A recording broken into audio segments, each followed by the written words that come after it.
حضرت علی رضی اللہ عنہ کو فرمایا علی آج میرا دل پریشان کھڑا ہے پیا آج تو میرے دل ٹھنڈا کر دے ویا۔ حضرت علی آکھن لگا یا رسول اللہ حکم کرو تو سو۔ فرمایا علی تو ہی کر جتنی اونچیاں اونچیاں قبراں پائن کوئی چیز لے لے تے ساریاں کو تروڑ پھروڑ کے آ۔ حضرت علی رضی اللہ عنہ فرمایا یا رسول اللہ اے میری جان بھی حاضر ہے پئی ہنے میں آیا۔ حضرت علی رضی اللہ عنہ اس موقع دے تے اعلی چاچا ہے جیرا بھی ہے تروڑنا کئی یا وہولا یا بیلچا شیلچا چاہ کے وگ گئے پچھو اللہ دے رسول دعا کھڑے کریں اللہ اس وقت تک میں کو موت نہ دے جب تک میرا پتر علی واپس نہ آ جاوے کہ ادو علی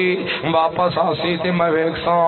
اگر میرے ہوتے موت آ گئی تو میں حضرت علی کو ویکھ نہیں سکنا میں اس ویلے مل بھی نہیں سکنا یا دعا ہی کیتی آنے۔ تھوڑی دیر تو بعد حضرت علی رضی اللہ عنہ بھی آ گئے آکھا لگے یا